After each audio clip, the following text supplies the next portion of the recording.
अभी जो हम डिस्कशंस कर रहे हैं वो डिफरेंट रूट्स के ऊपर है। अभी हमने जो डिस्कशंस किया वो था different factors of choosing the routes, कौन कौन से फैक्टर्स के हिसाब से आपको रूट चूज करना चाहिए। तो ये क्लासिफिकेशंस अगेन हम लोग देख लेते हैं, लोकल रूट और सिस्टमिक रूट। तो अब हम सिस्टमिक रूट के बारे में आगे डिस्कस करेंगे। सबसे पहले हम जानेंगे सिस्टमिक रूट क्या है। तो हमने डिस्कस किया था कि जहाँ पे सिस्टमिक एक्सपोजर थोड़ा ज़्यादा है, जहाँ जहाँ पे सिस्टम का एक्सपोजर दूसरी सिस्टम का एक्सपोजर बहुत ज़्यादा है, तो उसे सिस्टमिक रूट बोलते हैं। तो यहाँ पे ऑल ओवर डिस्ट्रीब्यूशन रहता है, including the site of action. जहाँ पे काम करना है वहीं पे तो होता ही है, उसके अलावा भी दूसरी सभी जगह पे दवाई का डिस्ट्रीब्यूशन होता है। और उसके सामने जो लोकल रूट है उसमें सिर्फ जहीं जहाँ पे एक्शन चाहिए वहीं पे कन्फाइंड रहता है दवा का एक्शन, और कोई सिस्टम में एक्सपोजर नहीं होता है। तो ये जो मेन डिफरेंस है सिस्टमिक और लोकल रूट में। अभी सबसे पहला रूट हम देखते हैं, दैट इज ओरल रूट।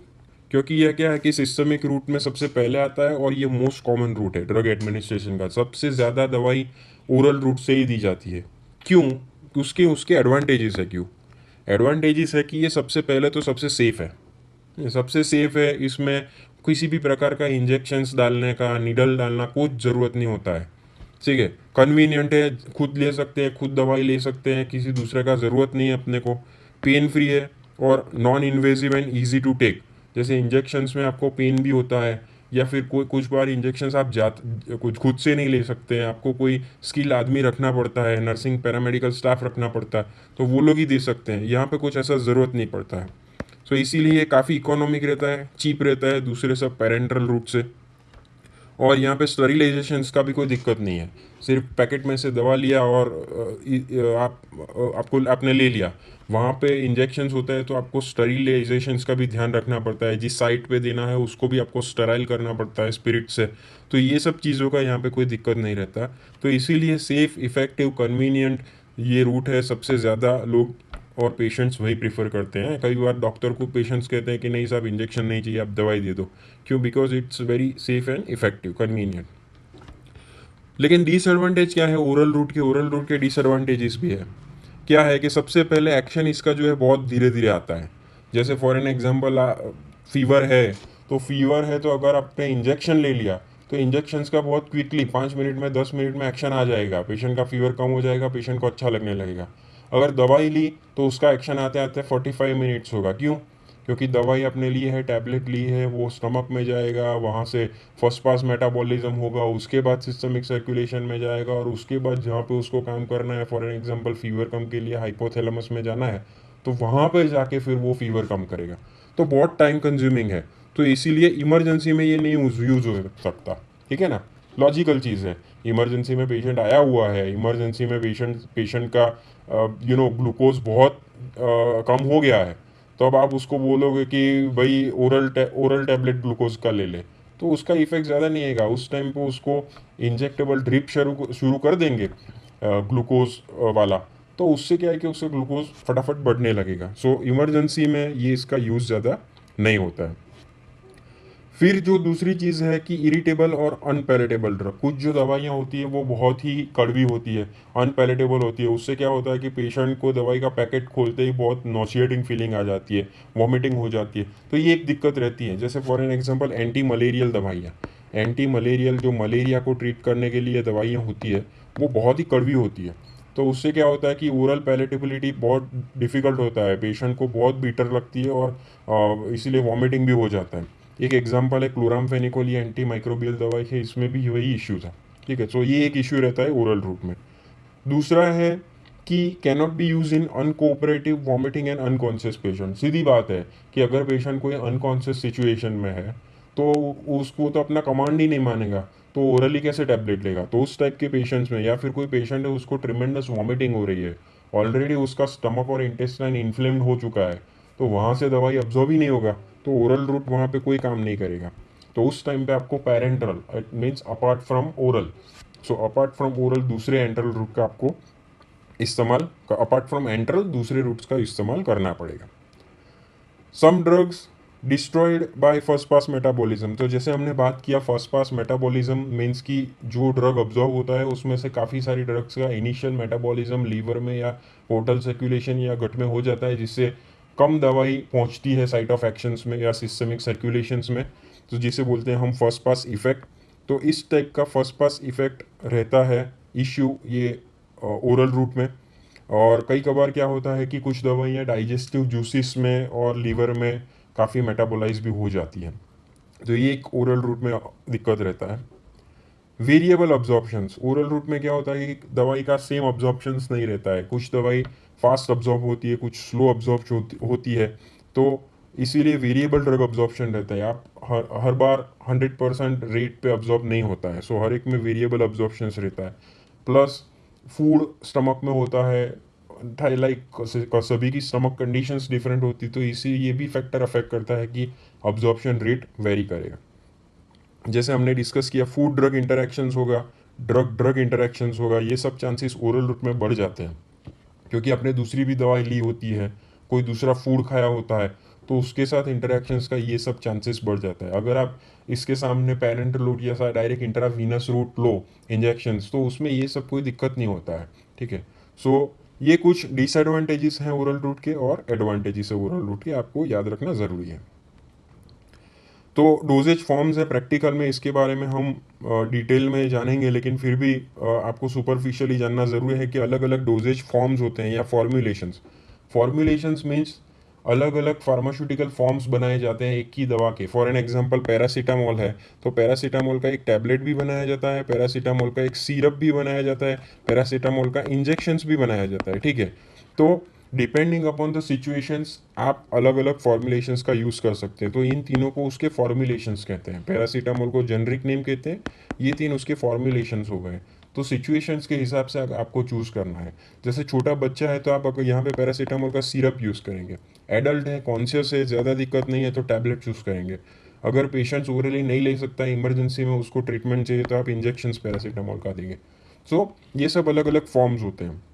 तो ओरली लेने के कौन कौन से फॉर्म होते हैं? तो ओरली आप कैप्सूल ले सकते हैं दवाई को, या ओरल पाउडर्स होते हैं, जैसे ORS पाउडर हो गया तो उसको घोल के पी जा सकते हैं।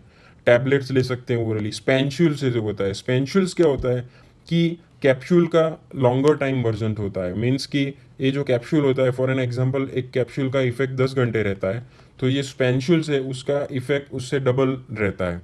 क्यों? क्योंकि उस पेंसिल्स में क्या होते हैं, अलग अलग अलग लेयर्स होते हैं जो टाइमली रिलीज होते रहते हैं। तो उससे क्या होता है कि ड्रग कॉन्स्टेंटली ब्लड में बिल्टअप होता रहता है और लॉन्गर टाइम तक ड्रग का इफेक्ट रहता है। तो उसे हम बोलते हैं स्पेंशुल्स।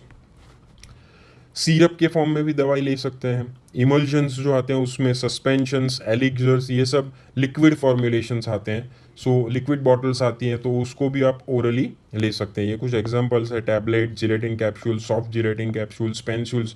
देखिए जैसे मैंने स्पेंशुल्स के बारे में बताया था, ऐसे छोटे छोटे छोटे अंदर ग्रैन्यूल्स रहते हैं जो धीरे धीरे लेयर्स रिलीज करते हैं, जिससे इवेंचुअली ड्रग धीरे धीरे रिलीज होता रहता है। और इसका इफेक्ट 20 घंटे रहता है। नॉर्मल कैप्सूल का इफेक्ट अगर 10 घंटे रहता है, तो इसका लॉन्गर टाइम रहता है। उससे क्या होता है कि पेशेंट्स को फ्रीक्वेंटली दवा लेने का ज़रूरत नहीं पड़ेगा। वो जो कैप्सूल उसको दिन में 2-3 बार लेना पड़ता था, या उसको दिन में एक ही बार लेना पड़ेगा। सो ये एडवांटेज होता है स्पेंशुल्स का।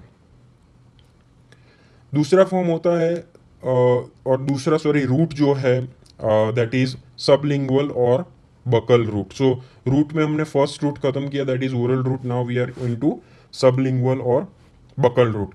अब जैसे नेम ही सजेस्ट कर रहा है कि सबलिंगुअल मीन्स कि हमको टंग के नीचे दवाई को रखना है यहाँ पे। So tablet is placed under the tongue, या फिर उसको क्रश करके माउथ में पूरे बकल म्यूकोजा में स्प्रेड किया जाता है। सो कौन कौन सी दवाई के एग्जाम्पल है वो आपको याद रखना बहुत ज़रूरी है। ये बहुत इंपॉर्टेंट रूट है, इसको एग्जाम में काफ़ी बार पूछा जाता सकता है। सबलिंगुअल रूट के बारे में जानकारी दीजिए। शॉर्ट नोट के बारे में, शॉर्ट नोट भी पूछते हैं ये लोग, वाइवा में भी पूछते हैं। तो एग्जाम्पल है ग्लिसराइल ट्राइनाइट्रेट, GTN भी बोलते हैं, जो हार्ट अटैक जो हम लेमन टर्मिनोलॉजी में बोलते हैं, उसमें एंजाइना वाले पेशेंट्स में यूज़ होता है। दूसरा ड्रग होता है ब्यूप्रेनॉर्फिन, डिसअमीनो ऑक्सीटोसिन। ये कुछ एग्जाम्पल्स है जो आप याद रख सकते हैं, जिसको सबलिंगुअल रूट से दिया जाता है। अब सबलिंगुअल के कुछ एडवांटेजेस और डिसएडवांटेजेस है। क्या एडवांटेज है सबलिंगुअल का? तो फर्स्ट है कि सबसे इंपॉर्टेंट है, दैट इज क्विक अब्जॉर्प्शन। क्यों क्विक अब्जॉर्प्शन होता है सबलिंगुअल रूट से? क्योंकि जो ओरल म्यूकोजा होता है, अपना बकल म्यूकोजा होता है ओरल कैविटी का, वो बहुत रिच ब्लड सप्लाई होता है। वहाँ पर ब्लड सप्लाई बहुत ही रिच होता है, बहुत ही ज़्यादा ब्लड सप्लाई होता है। सो फटाफट से वहाँ से ड्रग जो है वो अब्जॉर्ब हो जाता है। दूसरा चीज़ है, वो जो अब्जॉर्ब हुआ, जो बकल म्यूकोजा से ड्रग अब्जॉर्ब हुआ, वो डायरेक्टली जाएगा सिस्टमिक सर्कुलेशन में, वो डायरेक्टली सिस्टमिक सर्कुलेशन में चला जाता है। तो यहाँ पे जो फर्स्ट पास मेटाबॉलिज्म वाला जो चक्कर था वो नहीं है। So first pass metabolism would be avoided और bypass. So first pass metabolism liver वीवर में जाने का झंझट यहाँ पे नहीं होता है। डायरेक्टली बकल म्यूकोजा में से जो दवा है डायरेक्टली सिस्टमिक सर्कुलेशन में ही चला जाता है, डायरेक्टली ब्लड में ही चला जाता है। सो क्विक एक्शंस बहुत आता है और उसके साथ क्विक टर्मिनेशन भी होता है। फटाफट एक्शन आके काम करके फटाफट एक्शन चला जाता है। तो क्या कर सकते हो आप, उसके बाद जो दवा है उसको स्पीट आउट भी कर सकते हो, थूक दे सकते हो। तो कभी कभी इमरजेंसी सिचुएशन में ऐसा टंग के नीचे, आपने देखा भी होगा कोई कबार अपने बुजुर्गों के घर में, तो उनको दिया होगा कोई टैबलेट की ज़्यादा चेस्ट में पेन हो तो जीभ के नीचे आप दबा दो। तो ये वही टैबलेट है जिसको आप जीभ के नीचे दबाओगे, फटाफट अब्जॉर्ब हो जाएगा, क्विक एक्शन आ जाएगा और एक्शन खत्म होने के बाद उसको थूक दे सकते हो। और फर्स्ट पास मेटाबॉलिज्म का कोई झंझट नहीं है, लीवर में जाएगा, कम अब्जॉर्ब होगा, ज़्यादा थोड़ा मेटाबॉलिज्म, वो सब कोई दिक्कत इधर नहीं होता है। लेकिन डिसएडवांटेज क्या है कि लार्जर क्वांटिटीज़ नहीं दे सकते, ये रूट से आप लार्जर क्वांटिटीज़ नहीं दे सकते, ये रूट को आप नॉर्मली यूज़ नहीं कर सकते, ये जब भी इमरजेंसी में चाहिए होता है या कुछ सिचुएशंस में या कुछ डिसीज में ही ये यूज़ हो सकते हैं। ज़्यादा लार्जर क्वांटिटीज़ में यहाँ पे दवा नहीं दे सकते। थर्ड जो इम्पोर्टेंट रूट है, जो सिस्टमिक रूट में हम बात कर रहे हैं, जैसे हमने दो में कैटेगराइज किया था, लोकल रूट और सिस्टमिक रूट। तो जो सिस्टमिक रूट में हमने ओरल रूट देखा, उसके बाद जो हमने रूट देखा वो बकल रूट या सबलिंगुअल रूट देखा। अब हम रेक्टल रूट देख रहे हैं। और रेक्टल रूट में ये पिक्चर दिखा रहा है कि रेक्टल रूट में एज द नेम सजेस्ट कि यहाँ पे दवा को एनल कैनल में इंट्रोड्यूस किया जाता है, रेक्टम में इंट्रोड्यूस किया जाता है टू बी स्पेसिफिक। तो क्यों रेक्टम में दवाई डालना है, वहाँ पे क्यों दवाई डालना है, ऐसा क्यों?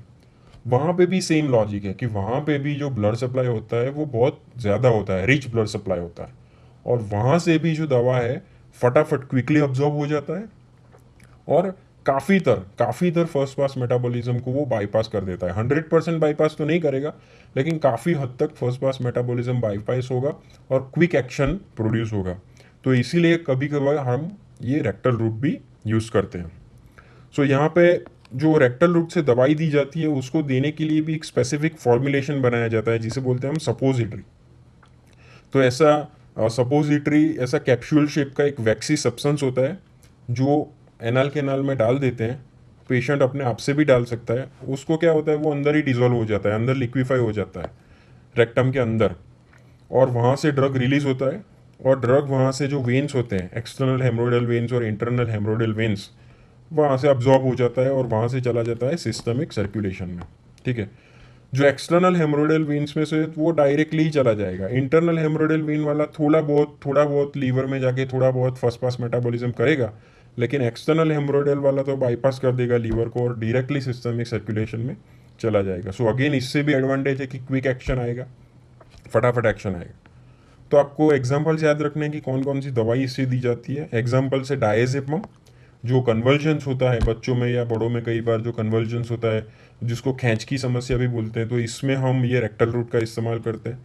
फिर इंडोमिथासिन जो पेन किलर मेडिकेशंस है, पैरासीटामोल, कई बार बच्चों में बहुत फीवर की वजह से कन्वर्जेंस आ जाता है या खैंच आ जाती है उसको, तो उस टाइम पे पैरासीटामोल की एक सपोजिटरी बच्चों के एनल कैनाल में रख दी जाती है। अर्गोटेमाइन ड्रग है। तो ये कुछ एग्जाम्पल है, आप याद रख सकते हैं, जिसको रेक्टल रूट से दिया जाता है। क्या एडवांटेज है? एडवांटेज ये है कि irritant drug and unpleasant drug इस यहाँ से दी जा सकती है। कुछ इरिटेंट ड्रग्स हो जो ओरली इरिटेंट है या गैस्ट्रोइंटेस्टिनल ट्रैक में इरिटेंसी ज़्यादा करती है, तो ऐसी दवाई को आप रेक्टल रूट से दे सकते हैं। या फिर ज़्यादा वॉमिटिंग काइंड ऑफ करती हो ऐसी दवाई, तो आप रेक्टल रूट से दे सकते हो। इमरजेंसी सिचुएशंस को, जिसको ओरल रूट प्रॉपर कंफर्टेबल नहीं है, जैसे वॉमिटिंग हो रहा है, अनकॉन्शियस पेशेंट है जो ओरली ले नहीं सकता ड्रग, तो उस टाइम पे इमरजेंसी सिचुएशंस में आप रेक्टल रूट में दवा इंट्रोड्यूस कर सकते हो। जैसे मैंने एग्जांपल बताया कि बच्चा है, खींच के साथ आया, फेब्राइल कन्वल्जन्स के साथ आया, तो उसको अभी ओरल रूट आप नहीं दे सकते, तो उस सिचुएशंस में बेटर है कि आप उसको रेक्टम में एक दवा दे दो, वहाँ से दवा अब्जॉर्ब हो जाएगा। तो चिल्ड्रन में ये ज़्यादा यूज़ होता है। डिसएडवांटेज क्या कि थोड़ा इनकन्वीनियंट है, स्पेशली इन एडल्ट। एडल्ट्स में प्राइवेट पार्ट एक्सपोजर्स का और वो सब थोड़ा अनकंफर्टेबल रहता है, सो इनकन्वीनियंट पेशेंट्स को रहता है। दूसरा चीज़ है, यहाँ से भी अनप्रेडिक्टेबल अब्जॉर्प्शन है। कंप्लीट इंटरनल हेमोरोइडल में से जैसे हमने बताया कि उसमें से फर्स्ट पास मेटाबॉलिज्म बाईपास होता है, लेकिन एक्सटर्नल हेमोरोइडल में थोड़ा बहुत होता है। सो 100% ड्रग नहीं पहुंचेगा, सो वेरिएबल अब्जॉर्प्शन होगा हर एक में। और कई बार जो म्यूकोजल इरिटेंट ड्रग होता है वो रेक्टल म्यूकोजा को भी डैमेज करने का चांसेस रहता है। सो उससे उसके क्या होता है कि रेक्टल म्यूकोजा इन्फ्लेम हो जाता है, सो और दिक्कत क्रिएट हो जाता है। सो ये कुछ डिसएडवांटेज है रेक्टल रूट के। Thank you very much.